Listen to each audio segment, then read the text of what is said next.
सफलता से हमें दूर रखने वाले तत्व कौन से हैं? दोस्तों, जीवन एक कठिनाइयों से भरी दौड़ की तरह है। आपको फिनिश लाइन की ओर तेजी से दौड़ने से पहले कई ऑब्स्टेकल्स को पार करना पड़ता है।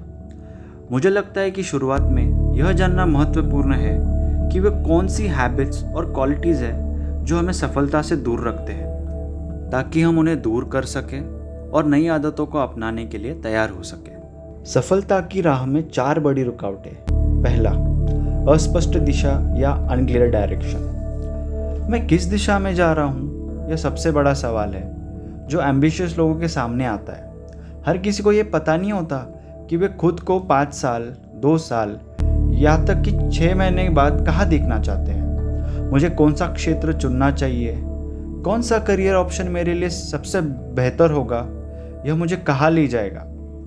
ये कुछ ऐसे सवाल है जो हमारे दिमाग में लगातार चलते हैं। इसे समझने में थोड़ा समय लग सकता है, लेकिन हमें यह ज़रूर पता होना चाहिए कि हम किस चीज़ की ओर बढ़ रहे हैं और हमें जीवन से क्या चाहिए। अगर पूछे गए सवालों का जवाब ना भी हो तो कम से कम हमें इन 2 सवालों के जवाब ज़रूर पता होने चाहिए। मुझे कहाँ से शुरुआत करनी है और मुझे किस अंजाम तक पहुँचना है। जब हमें ये स्पष्ट होता है तो हमारे काम में अधिक फोकस आता है, हमारे प्रयासों में ज़्यादा मेहनत होती है और हमारी मेहनत के बेटर रिजल्ट्स निकलते हैं। दूसरा, नो फोकस या फिर कोई फोकस ही नहीं।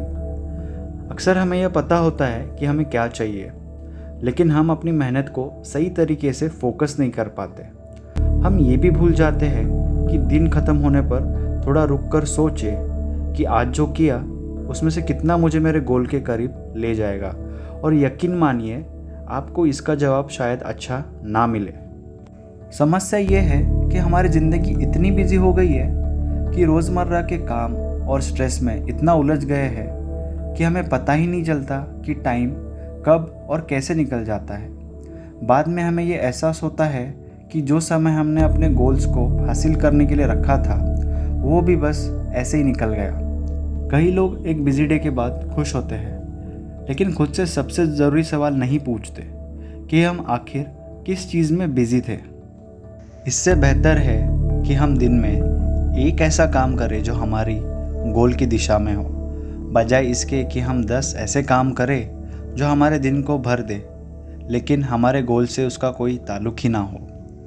सफलता के लिए सही दिशा में की गई फोकस मेहनत भी बहुत ज़रूरी है। तीसरा और सबसे इम्पोर्टेंट कारण, असफलता का डर, फियर ऑफ फेलियर। हमें से ज़्यादातर लोग आत्मप्रेरित और आत्मविश्वासी नहीं बन पाते क्योंकि हमारे अंदर असफलता का एक गहरा डर होता है। ये डर हमें रोकता है, हमें संकोच में डाल देता है और हमारी सपनों की उड़ान भरने से हमें रोक देता है। चलो एक पल के लिए उस मोमेंट को याद करते हैं जब आपको किसी क्राउड के सामने स्पीच देने के लिए स्टेज पर बुलाया गया होगा। उस समय आपके दिल की धड़कनें तेज़ हो गई होंगी और पहला थॉट जो आपके मन में आया होगा कि काश मैं गलती ना कर दूं। फिर अगला ख्याल आया होगा, लोग मेरे बारे में क्या सोचेंगे। क्या उस पल में डर का एक तूफान नहीं उठा? मुझे पूरा यकीन है कि आपके माइंड में ऐसे ही कई थॉट्स दौड़ रहे होंगे। हम इस डर से इतने उलझ जाते हैं कि हमें अपनी कोशिशों में फेल होने का इतना डर होता है कि हम यह सोचने लगते कि हमें कैसे फेल नहीं होना है, बजाय इसके कि हम सोचें कि हमें कैसे सफल होना है। यह सोच हमें हमारी क्षमता से बहुत दूर ले जाती है और हमें हमारे सपनों को कोसों दूर छोड़ देती है। फिर यह तो कोई आश्चर्य की बात ही नहीं है कि हम अक्सर सफल क्यों नहीं होते। असफलता का डर हमें हर बार हमारे सपनों के पास जाने से रोकता है, लेकिन क्या हम कभी सोचते हैं कि यदि हम अपने डर का सामना करें और अपने सपनों के लिए कदम बढ़ाएं तो हम कितनी दूर तक जा सकते हैं। हमें अपने डर से लड़ने की हिम्मत जुटानी होगी, क्योंकि असफलता कभी भी हमारी पहचान नहीं है, यह तो सिर्फ एक सीखने का मौका है। चौथा और आखिरी, धैर्य की कमी, लैक ऑफ पेशेंस। कभी कभी हम अपनी पूरी मेहनत कर देते हैं और फिर बस परिणाम का इंतज़ार करना होता है। आजकल हम चाहते हैं कि सब कुछ फास्ट फूड की तरह जल्दी जल्दी मिले। हम जो चाहते हैं उसे पाने के लिए इतनी जल्दी में रहते हैं कि धैर्य रखना भूल जाते हैं। लेकिन शायद एक चीज़ है जो एक बटन दबाने से कभी नहीं मिलेगी, सफलता। और यह समझना बहुत ज़रूरी है, रातों रात सफलता जैसी कोई चीज़ ही नहीं होती। जब आपको अपनी मेहनत का फल नहीं दिखता तो धैर्य मत खोइए। धैर्य रखना और शांत रहना बहुत ज़रूरी है, खासकर जब हम अपने प्रयासों के फलों का इंतज़ार कर रहे होते हैं। कुछ अद्भुत लोग हैं जिन्होंने साधारण इंसान से असाधारण इंसान बनने का सफ़र तय किया है। उनकी ज़िंदगी को करीब से देखें, उनसे सीखें और उन्हें अपने आदर्श बनाएं, क्योंकि यह आपको और भी प्रेरित कर सकता है। अगर हम इंतज़ार करते करते थक जाते हैं और हार मान लेते हैं तो यह हमारी गलती है कि हम अपने लक्ष्य को हासिल नहीं कर पाए।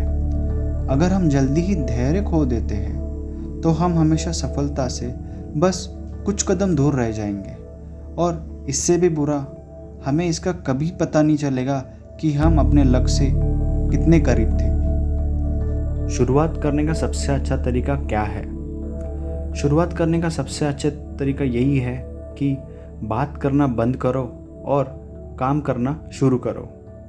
जब हम अपने गोल्स, ड्रीम्स और सक्सेस की चाहत के बारे में बात करते रहते हैं तो हमें अपने अंदर एक नई प्रेरणा और उत्साह महसूस होता है। उस वक्त सफलता और भी करीब और हासिल करने योग्य लगने लगती है। यह साफ है कि हम अक्सर वही नहीं कर पाते जो हम समय पर करने का वादा करते हैं। किसी भी तरह की मोटिवेशन का कोई फ़ायदा नहीं है अगर वो सिर्फ शब्दों और विचारों तक ही सीमित रहे। उस प्रेरणा को एक टर्निंग पॉइंट पर लाना होगा और सफल होने की इच्छा को सही समय पर करना होगा।